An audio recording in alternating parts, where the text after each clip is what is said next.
नमस्कार बच्चों, आज मैं आपको कक्षा 10वीं का पाठ नंबर 14 राजेंद्र बाबू पढ़ाने जा रही हूँ, जो कि महादेवी वर्मा द्वारा लिखा गया है।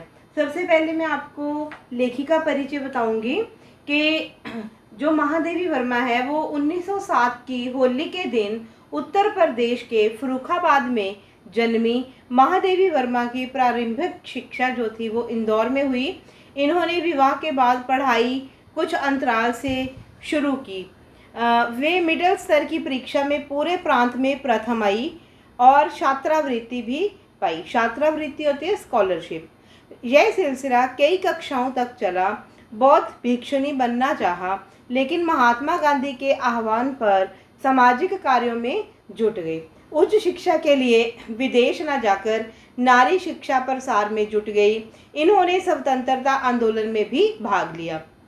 रचनाएं महादेवी की प्रमुख कृतियां हैं निहार, रशिम, नीरजा, सांध्य गीत, दीपशिखा, प्रथम आयाम, अग्नि, रेखा यात्रा। महादेवी का समस्त काव्य वेदनामय है। काव्य के साथ साथ महादेवी ने उच्च कोटि के गद्य साहित्य की भी रचना की। उन्होंने मुख्य रूप से संस्मरण और रेखाचित्र प्रस्तुत किए हैं। इनकी गद्य रचनाएं हैं अतीत के चलचित्र, श्रृंखला की कड़ियाँ, स्मृति की रेखाएं, पथ के साथी, मेरा परिवार और चिंतन के क्षण। महादेवी की रुचि चित्रकला में भी रही।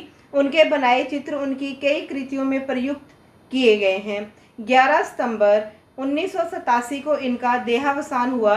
उन्हें ज्ञानपीठ पुरस्कार सहित प्राय सभी प्रतिष्ठित पुरस्कारों से सम्मानित किया गया।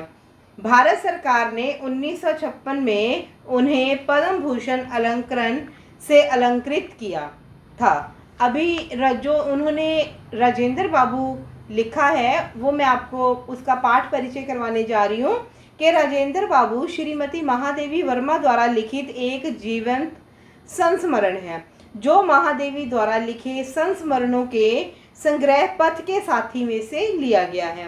इस संस्मरण में लेखिका ने भारत की प्रथम राष्ट्रपति राजेंद्र बाबू के व्यक्तित्व की विशेषताओं को रेखांकित किया है।